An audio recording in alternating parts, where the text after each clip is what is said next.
Hello everybody. Today we're going to be making a chicken dish with some cannellini beans and some broccoli with a salsa verde with some fresh herbs, and it's going to be very home cook driven, so it should be very doable at home. So let's get started, shall we? So first we're going to go ahead and set the oven to around 450 or so. Everybody's oven is different, but you just definitely want it on the hot side because we're going to finish the chicken in the oven. Brunoised. So you have two sides to an onion. You have the root and the top end. You want to keep the root end on, and then by taking that little top end off, it'll help you be able to get in there and actually peel the skin off.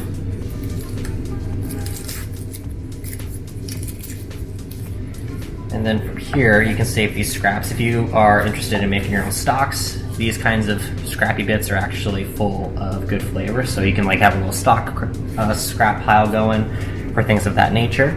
And then from here, by keeping that root end on, we're going to keep the whole onion together by doing slices toward the root, but also not all the way. So it's sliced, but not cut all the way through. And then you do these horizontal cuts going back the other way, and then when you go back through, you can get a nice brunoise. So then to tackle the head of garlic, I usually take off a good amount of excess paper on the outside to begin with, and then I just use the weight of my body. I could probably cut that part out, but and then that breaks down the head, and then you can start peeling off these actual cloves.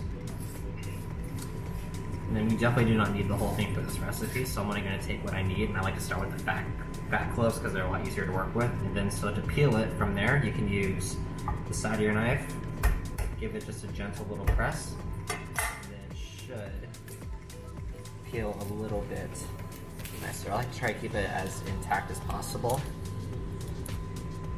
And then like so.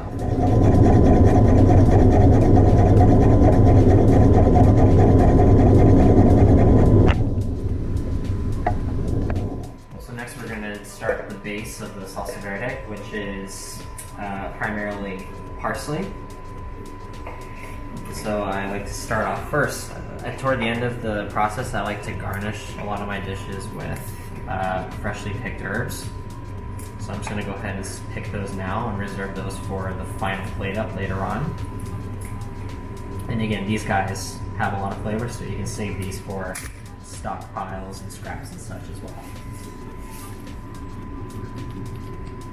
What I needed for later on for garnish, and then for the rest of the bunch, I'm totally cool with stems and all that stuff and such being in there. Not too stemmy, like there's going to be a point where we're going to stop, but we're going to turn this into a chiffonade. So just kind of bunch up the herbs, but try not to put too much pressure on them because they have oils and they tend to bruise if you put too much pressure on them. And then they'll go black later on.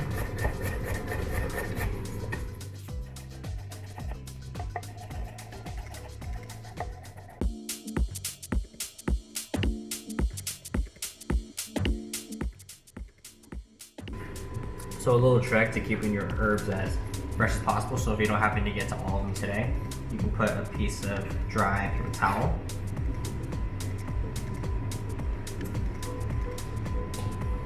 and then you keep it sealed, and these will stay pretty much almost as is for up to like 3 to 4 days before you start to see them beginning to wilt.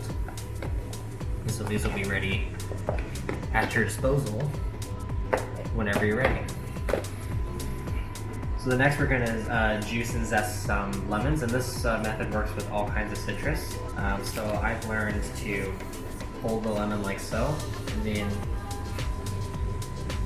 you kind of like stroke the microplane. That way you get every little bit of zest, and we're just going for the yellow bit. You don't want any of the white, any of the pith, otherwise it makes whatever you're cooking with turn out really bitter. This method helps you maximize on your zest yield, and then that could just go nice on your juice is to roll. the lemons before you slice them, and this just helps get all the juices inside of the lemon.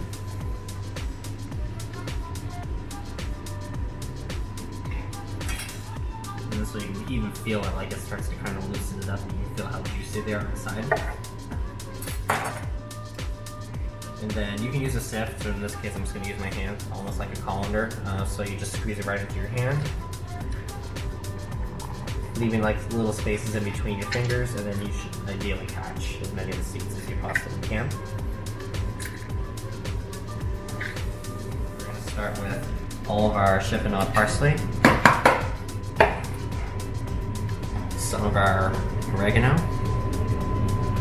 This stuff is on the stronger side, so you can always add, you can't take away. So I would start off with at least give or take half of what you think you might need, and then you can always build and adjust it from there. This is a mix of both of our lemon juice and our zest. And it'll go right in. And then extra virgin olive oil. And we're just kind of going for texture here, so it shouldn't be soupy, it should like kind of just come together.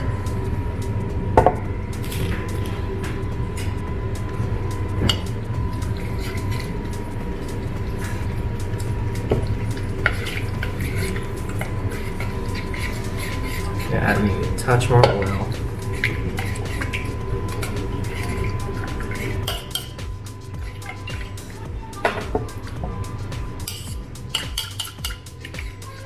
And then we're going to go ahead and finish the seasoning on this. And so that's going to be, we're going to take some raw garlic and we're going to microplane that into it. That way it turns almost into like a juice. That way you don't get super fat chunks of garlic.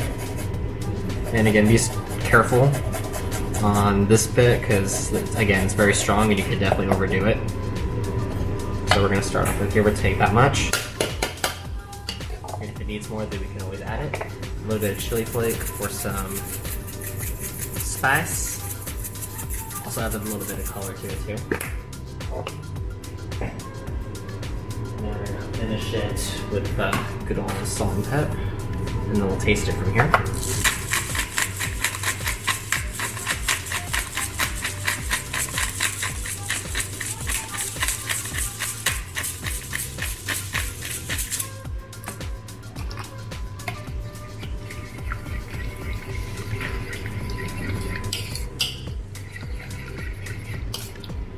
And you give it a little taste.